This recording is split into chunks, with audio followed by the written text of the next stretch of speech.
Les fans de la saga Star Wars et du célèbre aventurier de George Lucas lui doivent beaucoup.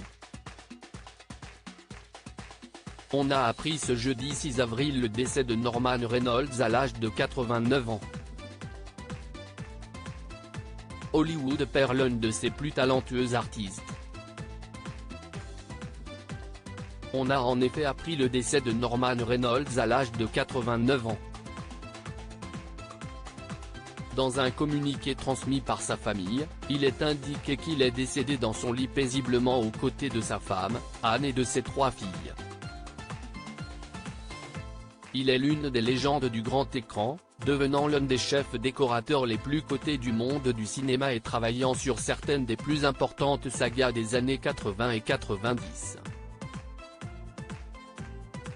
Norman Reynolds a façonné Star Wars et Indiana Jones. La carrière de Norman Reynolds démarre en 1974 lorsqu'il vient en aide à Stanley Donen pour son adaptation du Petit Prince, le roman culte pour enfants d'Antoine de Saint-Exupéry.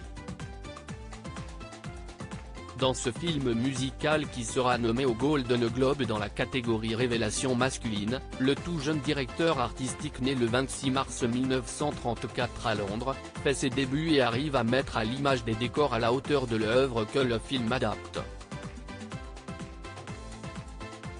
Mais si est son travail sur Star Wars, Un Nouvel Espoir, 4e opus de la franchise de George Lucas, qui va faire décoller sa carrière. Avec le réalisateur et producteur, Norman Reynolds va continuer à travailler sur la saga pour le 5e opus, l'Empire contre-attaque, ainsi que le 6e épisode, Le Retour du Jedi. Le duo va alors façonner ce qui reste encore aujourd'hui l'une des principales sources d'inspiration de nombreux films de science-fiction, notamment L'Étoile Noire ou Le Cercueil en Carbonite. Mais juste avant de clôturer la trilogie originale, il va également s'occuper de l'univers du tout premier épisode d'Indiana Jones, Les Aventuriers de l'Arche perdue. Un génie créatif aux côtés des plus grands réalisateurs, les deux hommes vont retravailler ensemble sur le film Empire du Soleil, qui sera célébré au travers de nombreuses cérémonies, révélant le jeune acteur Christian Bale.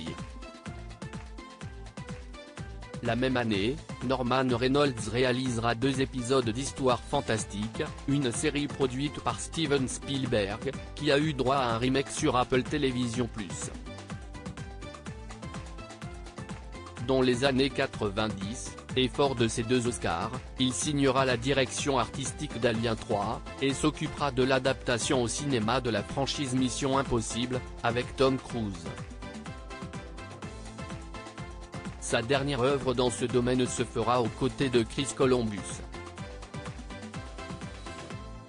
Quelques années avant que ce dernier ne s'occupe d'adapter les romans Harry Potter sur grand écran, il signe L'Homme bicentenaire, succès aux États-Unis, et doté d'un budget de 100 millions de dollars.